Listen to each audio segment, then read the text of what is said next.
Hello, it's Francisca, and I'm back with a special storytime episode again. If you'll recall, in August, I announced that I'd be sharing a few stories about trusting the universe because, as I'd said before, I want to remind you and me that the universe, God, spirit, source, all that is, whatever it is that you call it, that higher power, the divinity that resides within all of us, is really conspiring on our behalves, and that we can trust that the universe really has our back. So today I'm sharing 3 stories that happen within 3 days of each other. And this happened a couple of years ago. Yesterday, when I was rereading the blog, I realized that there's some things that have changed in my life since I wrote the blog, which I'm now going to read out loud to you. And when I read that last story, which happens to be my favorite story, it made me cry. And if you've been with me for a while and been reading my newsletters or watching my videos, you'll know that I have really good access to my emotions. And a lot of my emotions are sitting like right at the top layer. And that's because I'm really good at noticing what I feel, processing what I feel, and being able to move through those feelings. I think it's really important because I am a really sensitive person. And if you might have met me 5 years ago, you would have thought that I was just this mean person, mean bitch. And I could still be a mean bitch. But my point is that underneath the meanness and the anger and the lack of caring, at least that's what it looked like, I think, on the outside, there's really this deep sensitive person, this deep sensitive soul who really has access to a ton of emotions. And the reason that I'm saying this is because I think it's really important to look back at how far we've come, but also to really look back at the beliefs that we once held to see if those are still true for us. And I think that's one of the reasons that that last story made me cry.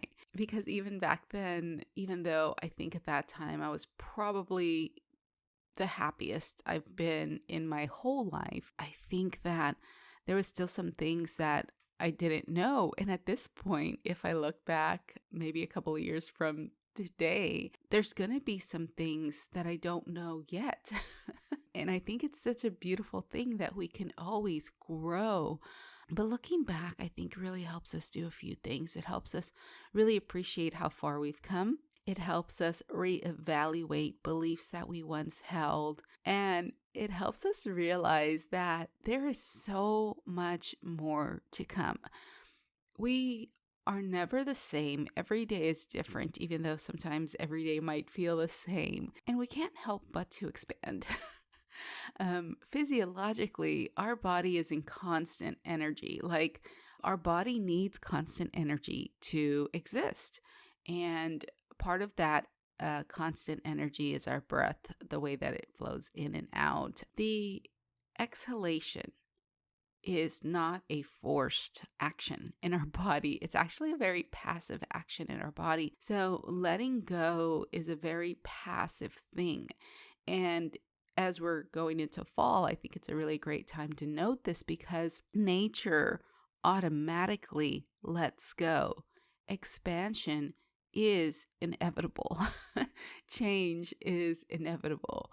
What looking back does is helps us to really gauge how far we've come, to let us know that if we've done something once before and we feel like our problems or issues or situation or circumstances are insurmountable, that's bullshit, because we have evidence of the past that shows that we have really overcome some things and gone through challenges in our lives that maybe have felt, overwhelming. But time and time again, history proves to us that we are resilient. And I think that looking back helps you do that, but it also helps you kind of look at things in a different lens and we know so much more now than we did before, and we're always going to be expanding. That's inevitable. Expansion is inevitable. And so sometimes when you're feeling stagnant or when you're feeling like things aren't moving fast enough, looking back can help give you a different perspective. So I'm now in my second month of being self-employed at the Breathe, Connect, Thrive studio. And on Tuesday, October 25th, I'm going to be celebrating a ribbon cutting together with the East End Chamber of Commerce. Now, my studio is really small, so you can RSVP if you're in Houston and you want to attend. The link is going to be in the description box below. As I said, it's small. It's a really cozy place. If I want to say cozy or intimate, I can, but the truth is that it's small. And space is really limited, but I'm going to host a mini scavenger hunt. I'm really excited about that. So you can come and enjoy some local pan dulce, some tea, and also enter for a chance to win one of 3 prizes. And if you're not in Houston, because I know a lot of my clients are not in Houston, some of them are all over the states, all over the world. I say all over the world, but really it's just England and Australia and Canada. But yeah, if you're not in Houston, or you just can't make it, but you want to participate for a chance to win one of those prizes, then you can enter by either commenting something on this video, or if you're on my newsletter, I'm going to set up a special link for a chance to play the scavenger hunt. I'm really excited about this. I'm so proud of myself about creating this scavenger hunt because it really fills 2 of my core desired feelings, one of which is creativity and the other one is inspiration. So I want to be creative and inspired, and that's how I live my life. And I'll probably share more about core desired feelings and how to incorporate that in your planning. But maybe in December I might do a workshop to show people like how to create a morning pages / bullet journal / planner. Yeah, so I incorporate all 3 of those methods. And anyways, I might share a workshop like that in December, so be on the lookout for that. But I'm really proud of myself about this scavenger hunt. It makes me really happy. One of my other core desired feelings is to feel connected. And I really think that I created some connections with the scavenger hunt that I'm creating in or the shopping center where I rent my studio. And if you're in Houston, this is definitely not going to be a static thing. The mini scavenger hunt is interactive. Again, the RSVP link is in the description box below. Okay, so what do a speeding ticket, a broken dog collar, and a tow truck have to do with trusting the universe? If you'd asked me that about 5 years ago, I would have said that nothing is connected. I would have told you that none of that has anything to do with trusting the universe. Because I used to think that life was a random series of events. I mean, I really thought that life had no meaning. I thought that I had no purpose, and I didn't understand why I was even alive. I know, it's kind of depressing.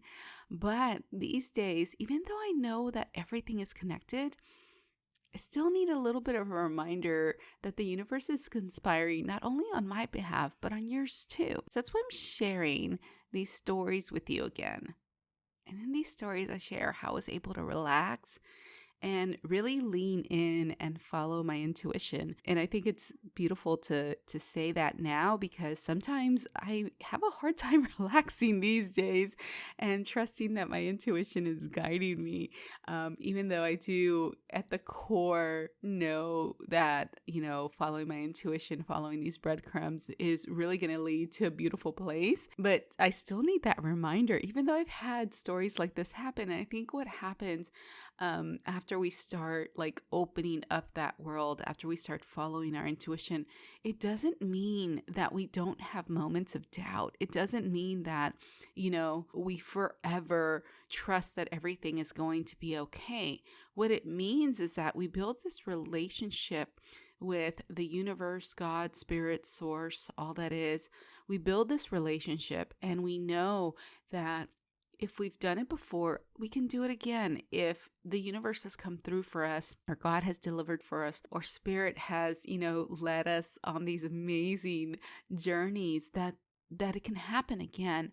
And when I read this back yesterday, like I said, that last story made me cry because I was just really like, oh my gosh, like I didn't know anything at that point, and how I was able to flow into solutions when problems came up, thinking back about how open I was at the time and how I was just like, everything's gonna work out, even though I don't know how. I want to get a little bit of that back into my life. I want to feel like that again. And I want to be able to flow into solutions when problems arise. And I feel like I do that like on a base level. I'm like, yeah, I know that everything's going to work out. And, again, this is a relationship that you have with the universe, with your divinity. This is the relationship that you build with it. I think sometimes during our honeymoon period with trusting the universe, with God, source, spirit, all that is, I think that we're like, yes, I believe everything. But then afterwards, things become normal and you become expectant, and you know that everything's going to work out, but there isn't like this spark, this fire, this excitement that you get when you know everything's going to work out. It takes bigger and bigger synchronicities for it to really hit you.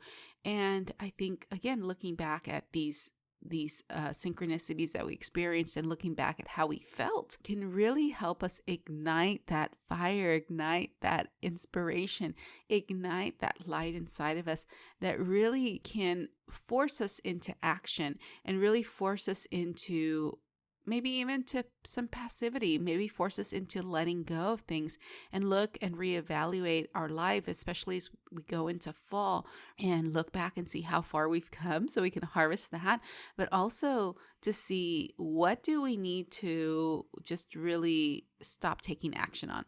What do we need to let go of? What doesn't work for us anymore? And what needs to really just fall away, because that is more passive, letting things fall away. So get comfy as you listen to me share stories about trusting the universe. When life doesn't go our way, it's natural to get upset. I know that this can be frustrating and downright infuriating when things don't go as planned. And for such a long time, I thought I had no support. I didn't know that anything had a purpose. I thought everything that happened was unfair and just a product of injustice. And it's really challenging to trust in anything when you feel that way. But in the last few years, I've had so many synchronicities and confirmations that things are not at all random. I've seen how the universe has supported me all along, and I know that life is not a series of unfortunate events. I now understand that there are no coincidences. Feeling connected and trusting the journey when you have no idea where you're going can be difficult. And recently I had more evidence that the universe is looking out for all of us, not just me. I thought that it'd be interesting to note that all three of these stories happen within 3 consecutive days of each other. Here's the first story, the speeding ticket. I recently took a 12-hour drive from Houston to Georgia. At around the 9th hour, my foot got a little bit heavy on the pedal. And it's kind of funny because you won't typically catch me speeding these days. But then I see police lights blinking behind me, so I pulled over. I checked the speedometer to see how fast I was going. And although I was speeding, it did seem to me like I was only keeping up with the other drivers. After a quick exchange of formalities, a state trooper hands me a printed speeding ticket. Once he lets me go, I drive off minding my speed. I think about it a bit as cars are zooming by me. In the past, I would have pulled the old why me card. Instead, I pull the everything happens for a reason, even though I don't know what the reason is card, and leave it at that. 30 minutes later, Google Maps announces that there's an accident which is causing a 30-minute delay. As I'm taking the ramp to get off of I-10, my car starts shaking. It feels like the shaking's coming from underneath the front wheels. As soon as I exit the freeway, I see a brakes shop and tire garage to my left. I make a U-turn and pull into the garage. I park the car and notice how busy they are as I walk inside. A gentleman walks in from the garage to the counter. He looks tired and he looks like he's ready to go home. I tell him that I'm 2 hours from my destination and explain the shaking. He looks at my tires and then asks for a few more details and if he can drive my car around. As he's driving off with my car, I start thinking about the worst case scenario. Then I remember that the universe knows what it's doing. Instead, I start appreciating the weather. I feel the warm sun and summer breeze on my skin. I start being grateful for the break in the drive to stretch my legs. My attention gets drawn to the back of the garage, and there I notice some tall, impressive pine trees. I walk behind the shop and notice that there's a small creek flowing through the trees. As I stand there, admiring this beautiful landscape, I see the guy drive my car right into the garage. He walks over to me and asks me to come with him. As we're walking into the garage, he starts telling me that they're 15 minutes from closing. They've already lifted my car in the bay, and he shows me that I have a separated tire on the front driver's side. He tells me that he was getting ready to clock out, but assures me that he'll replace the tire before they close. I've never had a separated tire before, and I tell him about the speeding ticket and the detour. I ask him if my tire would have blown out if I'd have continued speeding. He said, "Yes, ma'am. You're lucky. You probably would have only had a few more miles before that would have happened. But I'll get you taken care of soon so you can get back on the road." I walk out to the back of the shop and start enjoying the beautiful scenery again. The sun's just starting to set in the west, and it's casting these beautiful orange and purple hues into the sky. As I stand in appreciation, I start putting it all together. If I had kept speeding, I could have blown out the tire on the freeway. I would have missed that slow down on the highway. Who knows where the next tire shop would have been? I didn't even remember seeing an exit for the last 15 to 20 miles. Could have taken a tow truck and emergency vehicles a while to get to me. That could have been more costly in ways that I can't even imagine. Replacing a tire seems like nothing compared to that. How amazing is it that I got stopped for a speeding ticket out of everyone else? How amazing is it that my car started shaking as soon as I got off the freeway? How amazing is it that I looked to my left and saw that garage? How amazing is it that that guy was walking into the shop to clock out? I have never been so grateful in my life for getting a speeding ticket. The bridge. The next day, I decided to find a beautiful place to take Rocky on an appreciation walk/run. I found a park by Valdosta State University about 11 miles away. The park was smaller than I expected, but really had a lot of character.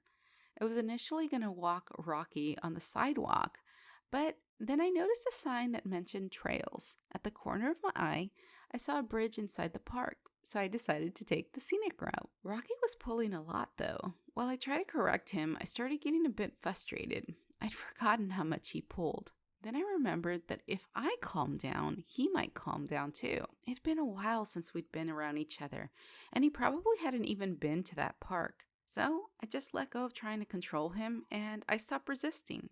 I started appreciating the way the morning sun rays were shining through the tall trees. All of a sudden, I felt the leash get loose. I looked over and saw Rocky's collar was no longer on his neck. I expected him to run off, but he was too busy sniffing around all the things that he hadn't seemed to notice before. I calmly took the leash and looped it around his neck. For a split second, I thought about heading back home, but then I remembered how I'd been stuck in the car the previous day. I'd been looking forward to our walk and run, and I know he wanted to do the same. So, with the leash around his neck, we walked over to the bridge and through the rest of the inside of the small park. Anytime he pulled, the leash got tighter around his neck. To avoid choking himself, he was hardly pulling, so I got to take a whole bunch of appreciation pictures. After exploring the park, we walked over to the sidewalk. On our way, I saw a recycle bin with the numbers 333. I laughed out loud. In numerology, 333 means that divinity, angels, or ascended masters are protecting you. During our mile run, Rocky was barely pulling. I noticed the busy street next to the university. I thought how I was drawn to the bridge to explore the inside of the park. I started thinking about what might have happened if his collar had snapped off on the sidewalk by the busy street. He might have run off. I might have had to chase him. He could have gotten hit. Then I started thinking about what might have happened if his collar hadn't snapped. he probably would have pulled the whole way. I'm sure I would have gotten frustrated. And then I remembered yesterday's car issue and the 333 sign I saw earlier. I smiled for the rest of the run, secure in my knowledge that the universe has my back. The tow truck. The next day, on my way back to Houston, I felt something shift underneath my car. This time, my car steering wheel was shaking. It wasn't like before. I started thinking about pulling over on the freeway. However, something told me not yet. I was 90 miles from home. 5 nerve-wracking miles later, I know it's time to exit. I pull off the freeway and directly into a Valero station. I get out and start inspecting the car. There's a neon green piece of paper stuck to the bumper. I pull it off, and it has a few numbers written on it. The numbers are 3322223232. I start laughing again. 2222 is also an angelic number. The funny thing is that even though I'm into numerology and I've been seeing repeated numbers more and more throughout the years, I don't know how I feel about angels. I walk over to the front passenger side of the car, and it looks like that tire is going to fall off. There's a lug nut missing too. I call my nephew. He tells me, see if you can drive it home. So I start driving. After a few feet, I realize I'm not going to make it home. So I drive into a Chevron gas station across the street. I pull in next to a gas pump. Before turning off the car, something tells me, pull up by the store instead. So I drive my car up to the front of the store. I then call one of my sisters to see if she can pick me and Rocky up. I then call my brother-in-law, who's a mechanic. He tells me to go to an auto parts store so that they can replace the lug nut. I Google the nearest auto parts store, which is 2 miles away, but it's just a few minutes to 9. They have the part, but I know I can't make it there before they close. And just as that realization sets in that my car needs to get towed, a flatbed tow truck driver pulls up right next to me. He gets out and looks directly at me. I ask him, are you here to save me? He asks me what I need and tells me that he's just getting ready to go into the store to close out for the day. He takes a look at my car and says he can tighten the loosened lug nuts for me, but doesn't know if it'll last the 85 miles that I have left to go. He then asks me, what do you want to do? I respond, what would you do if it was your sister? Hell no, I wouldn't let my sister drive, he says. I guess you're towing me then, I say. He then tells me he was just thinking about driving into Houston for a shawarma sandwich anyways. I laugh. During the 90-minute drive, we get to talking. It's one of those light conversations about yoga, meditation, spirituality, God, Catholicism, the Quran. Light superficial conversation. When the subject of family comes up, he shares that he's unhappy in his marriage. I tell him that although I don't know anything about being married, I can relate to being in long-term relationships. I then feel the need to share with him about my experience with 2 abusive relationships. So I do, and we talk for a while. We talk about the nature of relationships and how things can seem one-sided after a while. About a block from home, he tells me that he now has new insight on his marriage. He sees how he might view things a bit differently. He looks at me a long time and says he knows that we were supposed to meet. He tells me I have angels watching over me. He asks me if I know that I have the secrets of the universe. Then he tells me he thinks I need to visit Jerusalem. I smile and say that I might do that someday. Well, I don't know what he means about the secrets of the universe comment. I also don't know about angels. What I do know is that 3 times in the last 3 days, I've had confirmation that the universe is watching over me. You can call it the universe, God, spirit, source, love, all that is. Whatever it is that you call it, I really do think that we're talking about the same thing. What I do know is that until December of 2017, I thought life was a random series of events. I thought I had no meaning, I felt that I had no purpose, and I didn't even understand why I was alive. I now know that everything is connected. There is a reason behind everything. Sometimes we can't see it. Sometimes it's clear as day. Sometimes we think things are unfair. Sometimes we think we know what's best. Sometimes we wonder why things don't work out the way we want them to. My job is to relax into knowing that there is a plan. My job is to trust that the universe is doing this for me and not to me. My job is to listen to my intuition and my inner guidance. My job is to allow the universal forces to coordinate cooperative incidences. My job is to stand in appreciation and witness the universal forces in their beautiful dance. Isn't it nice to know that you're supported? What about you? I'd love to hear from you. Do you have stories about trusting the universe, God, source, spirit, or all that is? You know, it's really helpful when we hear other people's stories, when we hear these synchronicities and how these magical things happen in our lives. As I said before, like this happened to me a few years back, and this was before I believed in angels the way that I believe in them now. Again, it's really good to look back at things that you've experienced before, beliefs that you had before, and see if they fit you anymore. In reading that last story is my favorite because I really listened to my intuition when I was driving into that second gas station and I drove up next to the gas pump. And instead of staying there, because that seemed like the logical thing to do. Why that would have been logical, I don't know how a car would have towed me from there, but it just seemed like initially like that seemed like the best thing to do. But then when my intuition spoke to me and it said, no, park by the store, park in front of the store, and right in front of the store, when I realized that I was going to need a tow truck, it just showed up. You know, and talking to this guy and how unhappy he was in his marriage. And when I shared having been in 2 abusive relationships and what that looked like for me and how I took responsibility for my part in that abuse, not saying that the abuse was my fault, but how I took responsibility for my part in the relationship. You know, he was able to kind of see his part in his relationship and be able to kind of decide maybe things could look a little different and maybe get a shift in perspective and view things through a new lens.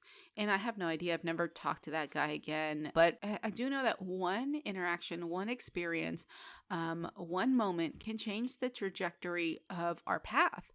And it's just such a beautiful thing to know that we are always being guided, that we are always on the right path, that we can never miss what's meant for us. I mean, we can take the long way there, but it does help if we can appreciate the journey that, you know, it makes things come to us a lot easier.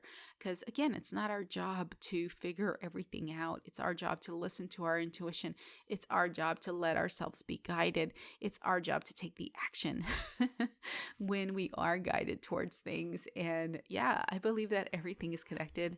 I believe that there's a reason for everything. I also believe, like Kyle Gray says, we can find the reason in the happening, which is a beautiful thing. So I'd love to hear again how this resonated for you. I'd love to hear from you if you have any stories about trusting the universe, God, spirit, source, or all that is, how that looks like for you. Be sure and let me know. Again, I have lots more stories about what it looks like when you trust the universe. I also have 2 playlists that I'm going to leave in the description box below. One of them is Trusting the Universe, and the other playlist is Following Your Intuition. And if you really like this story and are wondering, like, how do I do that? How do I trust the universe? How can I follow my intuition? And then you want to check out those videos in the description box below. So there's also tarot spreads and meditations on helping you trust the universe and how to follow your intuition. That's it for now, but I'll be back next week with your October tarot reading. I'll see you guys next time. Bye.